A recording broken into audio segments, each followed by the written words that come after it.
So hey guys, once again welcome back to my channel. So कल के कुछ बढ़िया स्विंग ट्रेडिंग स्टॉक्स लेकर के आए हैं जो कि अच्छा ब्रेकआउट हम लोग को देने पोटेंशियल रखते हैं। हम लोग उसमें फंडामेंटल, टेक्निकल हर एक की पॉइंट को डिस्कस करेंगे इन डिटेल। तो चलिए वीडियो को शुरू करते बिना लेट किए। तो गाइस, जो सबसे पहला स्टॉक है उसका नाम है AVL limited, Aditya vision limited. Aditya vision limited अगर आप देखें अपने daily time frame, 2 hour time frame पर आदित्य विजन लिमिटेड एक ट्रेल लाइन से बार बार सपोर्ट लेता हम लोग को उठता हुआ देखने मिल रहा है। और उसने रिसेंटली एक अपने रेजिस्टेंस को ब्रेक किया जिसका हम लोग का लेवल है 524 का। उसने एक अच्छी वॉल्यूम से उस रेजिस्टेंस को ब्रेक किया और ब्रेक करने के बाद 2 consecutive उसने इनसाइड बार कैंडल फॉर्मेशन करी है। इनसाइड बार कैंडल फॉर्मेशन एक अच्छी कैंडल फॉर्मेशन होती है। अगर आप इसको आवरली चार्ट में देखें तो कुछ घंटे से वो साइडवेज चल रहा है, मतलब यानी कि वो 20 दिसंबर में पूरा वो एकदम साइडवेज चल रहा था वो। तो अगर उस साइडवेज रेंज को ब्रेक कर दे, इसका हम लोग का लेवल है 536 का, तो एक अच्छा हम लोग को मूवमेंट इसमें देखने मिल सकता है। बात कर लीजिए दूसरा स्टॉक, उसका नाम है किंगफा लिमिटेड। किंगफा लिमिटेड अगर आप देखें तो वीकली टाइम फ्रेम पर किंगफा लिमिटेड जब उसने ब्रेक करने के बाद वापस से अपने मूविंग एवरेज से उठ रहा है, वापस अपने मूविंग एवरेज से बाउंस बैक उसने लिया है, क्योंकि एक अच्छा साइन है कि मार्केट मूविंग एवरेज सस्टेन कर रही है। प्लस इस समय किंगफा लिमिटेड अपने रेजिस्टेंस लेवल के पास में ट्रेड कर रहा है जिसका लेवल हम लोग का निकल कर आ रहा है 3547 का।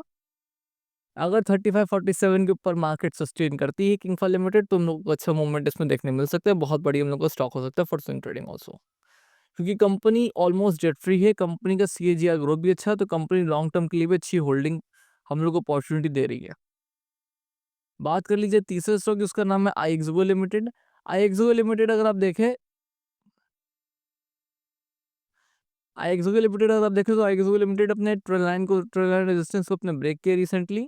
ब्रेक करने के बाद उसने सस्टेन किया और वापस से ब्रेकआउट देकर उसने अपने पैटर्न फॉर्मेशन को भी चेंज किया है।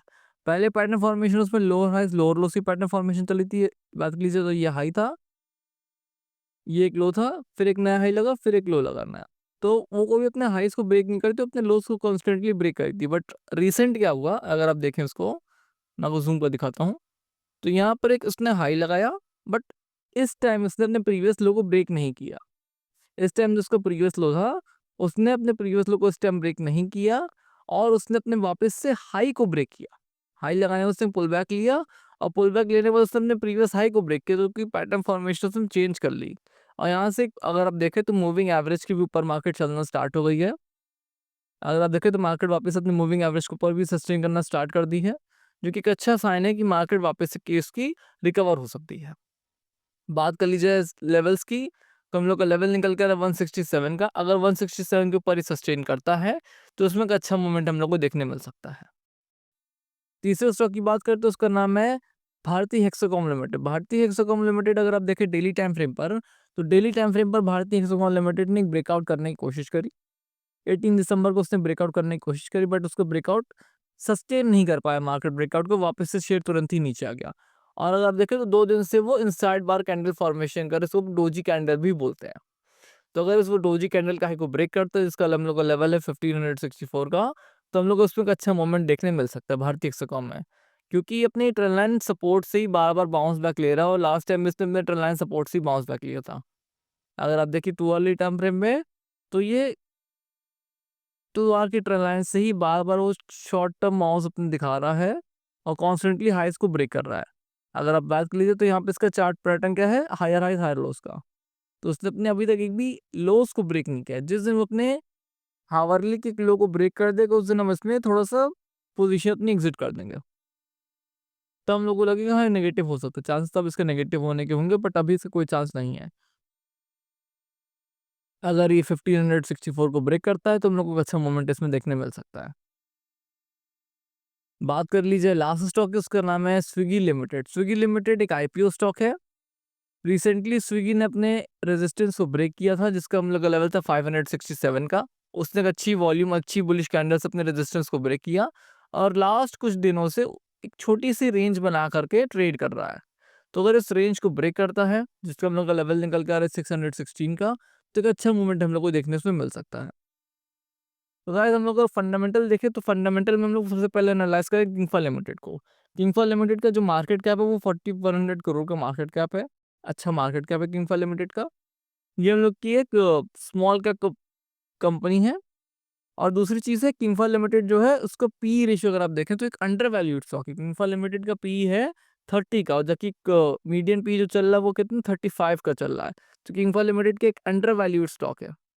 बात कर लीजिए इसकी सेल्स की, तो किंग फायर लिमिटेड की सेल्स ईयर टू ईयर बहुत अच्छी बढ़ी है। और जो मेन बात है वो किंग फायर लिमिटेड की कि कंपनी के रिजर्व्स, कंपनी बहुत अच्छे अपने रिजर्व्स बढ़ा रही है। मतलब कंपनी रिजर्व इतने कि कंपनी में जब चाहे तो अपना डेट फ्री कर सकती, तुरंत अपना जीरो डेट कर सकती है। बात कर लीजिए रिजर्व की, तो कंपनी का रिजर्व 2013 में वो 13 करोड़ था और अब बढ़ के इस समय 641 करोड़, जो कि बहुत ही बड़ा मैसिव जंप देखने में हमको मिला रिजर्व में। और कंपनी का जो बोरोइंग्स थी 34 करोड़ उसकी 2013 में, वो थोड़ी सी बढ़ी, लेकिन लास्ट कुछ क्वार्टर से वो रिजर्व कंपनी की बोरोइंग्स काफी कम होती जा रही हैं। बात कर लीजिए कंपनी की बोरोइंग्स जो 2021 में थी वो 71 करोड़ थी। कंपनी ने फिर अपनी बोरोइंग्स कम की थी 2022 में, वो 46 करोड़ की हुई थी। और 23 में 42 करोड़, 24 में 33 करोड़। लास्ट क्वार्टर में कुछ बोरिंग्स कंपनी देखने मिली, लेकिन ये बोरिंग्स नेग्लिजिबल है रिजर्व्स के आगे। रिजर्व जितना बढ़ा है उससे कंपैरिजन में जो बोरिंग्स बढ़ी वो बहुत ही नेग्लिजिबल है। बात कर लीजिए शेयर होल्डिंग पैटर्न की, तो कंपनी का जो शेयर होल्डिंग पैटर्न है, एफ आई एस की पोजीशन इसमें इंक्रीज हो रही है, DIS की पोजीशन भी इसमें इंक्रीज हो रही है, और प्रोमोटर इसमें वही 75% के आसपास अपनी स्टेक बनाए हुए हैं अभी भी। बात कर लीजिए इसके कॉन्स की, तो कंपनी का ऑलमोस्ट डेट फ्री है, और कंपनी का जो मेन चीज़ है, कंपनी ने भाई अपने CAGR मतलब 45% CAGR इसने प्रोवाइड किया है, डिलीवर किया है लास्ट 5 ईयर्स में। और कंपनी की जो सेल्स ग्रोथ है वो 23% से बढ़ी है लास्ट 10 ईयर्स में। तो कंपनी बहुत अच्छी कंपनी है, इन्वेस्ट करने के लॉन्ग टर्म पर्सपेक्टिव से भी बहुत अच्छी कंपनी है। दूसरी कंपनी देखा जाए तो एवीएल लिमिटेड। एवीएल लिमिटेड भी अगर देखें तो उसका मार्केट कैप हम लोग को 6800 करोड़ का मार्केट कैप, और उसका जो अगर अप्रोच की बात करें तो कंपनी ने अपने डेट को काफ़ी ज़्यादा रिड्यूस किया है। प्लस कंपनी हम लोग एक अच्छा गुड टाइम क्वार्टर हम लोग को रिजल्ट देने का एक्सपेक्टेड हम लोग का है। और कंपनी ने CAGR बहुत अच्छा दिया हम लोग को लास्ट 5 ईयर्स में। बात कर लीजिए CAGR तो 68.8% का उसने CAGR हम लोग को प्रोवाइड किया, जो कि बहुत अच्छा अपॉर्चुनिटी होता है कंपनी में लॉन्ग टर्म इन्वेस्टिंग के लिए, जो कि बहुत अच्छा लेवल होता है। अगर बात कर लीजिए कंपनी के पी रेशियो की, तो कंपनी पी रेशियो 71.30 का चल रहा है, इंडस्ट्री पी 56.92 का है। थोड़ी सी कंपनी इंडस्ट्री पी से ज़्यादा है, लेकिन अगर बाकी कंपैरिजन किया जाए तो बाकियों में कंपनी का पी सबसे कम है। तो कंपनी ना ही बहुत ओवर वैल्यूड है, ना ही बहुत अंडर वैल्यूड है। बात कर लीजिए कंपनी के सेल्स की, तो कंपनी की सेल्स इस समय काफ़ी ज़्यादा बढ़ी हैं। कंपनी की बात कर लीजिए उसकी कंपनी की सेल्स अगर आप देखें तो मार्च 2013 में 100 करोड़ थी, जो कि इस समय बढ़ करके 2054 करोड़ हो चुकी हैं। तो बहुत ही बढ़िया हम लोग को देखने में इसमें मिला है। बात कर लीजिए इसकी रिजर्व्स की, तो कंपनी का रिजर्व 2013 में 4 करोड़ था और इस समय 529 करोड़, मतलब कंपनी ने हर साल अपनी रिजर्व्स को काफ़ी ज़्यादा बड़ी तरीके से इंक्रीज किया है। कंपनी के पास रिजर्व इस समय काफ़ी अच्छे उसमें है, अमाउंट में है। और अगर आप बोरोइंग्स की बात कर लीजिए, तो कंपनी की बोरोइंग्स मार्च 2023 में जो कि 418 करोड़ हो गई थी। तो इस समय कंपनी की बोरोइंग्स 284 करोड़, मतलब कंपनी अपनी बोरोइंग्स को हर क्वार्टर ये अपनी डिक्रीज करती जा रही है, जो कि बहुत अच्छा साइन होता है कि कंपनी बोरोइंग्स कम से कम रखना चाहती है और अपने रिजर्व को ज़्यादा बढ़ा रही कंपनी। इसके शेयर होल्डिंग पैटर्न की, तो प्रोमोटर्स की होल्डिंग आपको कम दिखेगी इसमें कि भैया प्रोमोटर की होल्डिंग तो उसमें कम हो गई काफ़ी। प्रोमोटर की होल्डिंग कम है, लेकिन प्रोमोटर बेच किसको रहा है? प्रोमोटर बेच रहे FIIs को। वो बढ़ा रहे अपने और इन्वेस्टर्स को बनाने की कोशिश कर रहे प्रोमोटर्स। तो एक अच्छा साइन होता है, प्रोमोटर्स की होल्डिंग कम हो रही है लेकिन FIIs की होल्डिंग बढ़ रही है, DIS की होल्डिंग बढ़ रही है। अगर प्रोमोटर्स की होल्डिंग कम होकर के ये पब्लिक की होल्डिंग्स बढ़ती तो रिस्की होता, क्योंकि पब्लिक की होल्डिंग बढ़ती मतलब वहाँ पे मामला कुछ उल्टा चल रहा है।